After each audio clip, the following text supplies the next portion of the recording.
But let's start the program today on something that has been bugging a lot of parents. It's a topic of debate in every household, especially for all mothers. Now, recently what happened in the state of Florida, United States, they banned social media for kids under 14. Now, that obviously grabbed a lot of headlines and many hailed it, calling it the need of the hour. But let's dissect a little bit today on the Breakfast Club on what effectively does this Florida ban do to kids. What it has done is that it has banned kids who are younger to 14 years old from owning a social media account. That means you can't have a social media account of your own. But as we all know, anybody who has kids knows that once kids find an addiction, they find a way to make it happen. They can log in to accounts from their parents, from their siblings, from their grandparents. There's really nothing stopping them. But we wanted to look at this story from an India lens, understand how it can be implemented, if at all, in India. If not, then holistically, what exactly is at risk when it comes to screen addiction in our kids. India at the moment doesn't have a law, but some existing guidelines at least. The guidelines are simple. If you're logging in or making an account on any of the social media platforms, it will ask you to self-attest and tick whether you are 18, above 18 or not. Now, we all know how that will go down with kids, right? So, it's going to be very easy basically to circumvent that rule. There is a very active, fiery debate amongst parent circle here in India wanting to understand how do we curb this addiction. Because understand this very clearly, the dangers of early internet exposure is not just of addiction or sleeping disorders or eating disorder or eye strain or stress or even character issues, if you want to call it that. It can lead to even further problems in kids. It leads our kids vulnerable to glorifying bullying, sexual predators, several scams. The issue is grave. So let's take it up with an expert now to try and understand how much screen time is too much screen time. Because remember, we live in a digital age where classrooms are digital, chatting up with your grandparents is digital. You cannot escape the phone. So what is the right way to incorporate that in your life? On that note, let me welcome Riddhi Doshi Patel on the program. Good morning, Riddhi. Good morning, good morning. She is a psychologist, she's a parenting counselor, she's a mental health practitioner and a founder and director of RINS Academy. So Riddhi is pretty much the best person to sort of take this with. Riddhi, like I said, we cannot escape phones, laptops, iPads, screens in today's age. It's just not possible. So what is the best way to incorporate it? Parental controls, I feel, is the best way to incorporate because the parents can access. Okay. Now, when I'm talking about parental controls, there are a lot of apps. Since we are talking digital, we are talking technology. There are so many apps these days where parents can analyze, parents can have control of hours the children are using the screens. You can monitor basically. You can monitor, you can keep a control on the number of hours also you want your child to access social media. Okay. So that in a way helps, I personally believe. That helps, but again I'm sure with every age group there's going to be a different mindset that one has to adopt. Let's look at the age group of below 14 since that's what Florida has done, since that's the active debate here as well. What age according to you, let me just cover the bases here, okay? What age according to you, I'm really keen to understand, is appropriate for kids to be introduced to screen for the first time?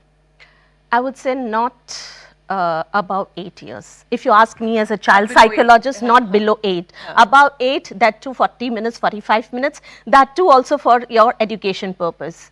Okay, there are so many things parents can do with children rather than giving them a screen or replacing parenting with screens. So there are multiple things like involving children in creating menus, having family time when you analyze or you help your child to understand the responsibility associated with having more screen times. Or how do different social media impact you as a human being, you as a child. Okay, and the best thing is parents can only explain to children, nobody else. See, Riddhi, I'm a young mother as well, okay? So I have a lot to say about parenting and I feel very strongly about it. But let me just get this straight. You're saying not before 8 years of age should any child be exposed to screen. Not because the before 8. downside is very, very critical. Absolutely. It sort of hampers in character building altogether. And you're saying even after 8, only 45 minutes in a day. Absolutely, because I see parents that the children who are age 4 or 5 are given Instagram who are just scrolling reels, you know. They affect not only their mental health, their emotional health, their developmental issues. There are a lot of things that a child gets impacted. Also, the child's mind is very small, very chota. The exposure is less. They don't understand the impact, but it does. Yeah. And it's a huge impact. Yeah, we're seeing that in several ways, you know, eating disorders, like I said in my opening as well, sleeping disorders, not being able to express. Because Body image issues. Body image issues. So yeah, I see the best on social media. I see on Instagram that everybody is in good shape. Right? Everybody is having a happy life. So I start feeling, or I start comparing that, okay. I question my own life. Yeah. Absolutely. Yeah. Right? That I don't have this facilities or this body shape I don't have, or I don't look that pretty. Obviously, it's going to impact a child. When it's impacting adults, it's going to impact a child as well. That's true. But let's talk about parenting. I would like to believe that no parent is trying to replace their presence with a device. Nobody wants to do that. The reality of our times is that we are just trying to get the job done. We are in nuclear families. The age-old concept of grandparents being there to look after at a time when parents themselves are at the peak of trying to, you know, make a living for themselves. They're working parents. All of that is happening. But one thing I see mothers struggle, and it's sad to say only mothers, I think fathers should also struggle a little bit, but mostly mothers struggle with is feeding the kid. And I think that's the time everybody says कि screen तो देना ही पड़ेगा. खाने के समय तो दिखाना ही पड़ेगा कोई कार्टून, वरना बच्चा खाना नहीं खाएगा. Right? It's bad, we know, but do you have a solution? Yes, absolutely. So while a mother is feeding a child, the best thing is that आप nursery rhymes गाओ.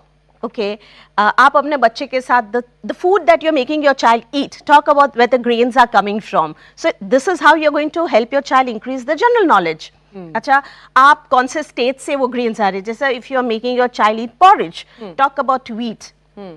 Which states the wheat, you know, in our country wheat is grown. So this is how you are connecting with your child. You're replacing screen with your own self. It's a question of just getting a little bit involved. Okay, it's not difficult. It's no rocket science, I would say. I like what she's saying. She's saying basically, don't play any cartoons to them. Become that cartoon, okay? Become that one storyteller in front of your child. Yes, there are so and many ensure things. that you entertain your child and you don't have a screen entertaining your child. Absolutely. That's effectively what you're saying. Not entertaining, but getting a little more involved. Okay, and when you connect with your child, imagine when I'm feeding my child and I'm talking about stories, I'm talking about the states of our country, I'm singing a nursery rhyme, I'm creating some rhymes for him. That's how he will remember for lifetime. Right? So that's a better way of doing it rather than replacing it with screens. True.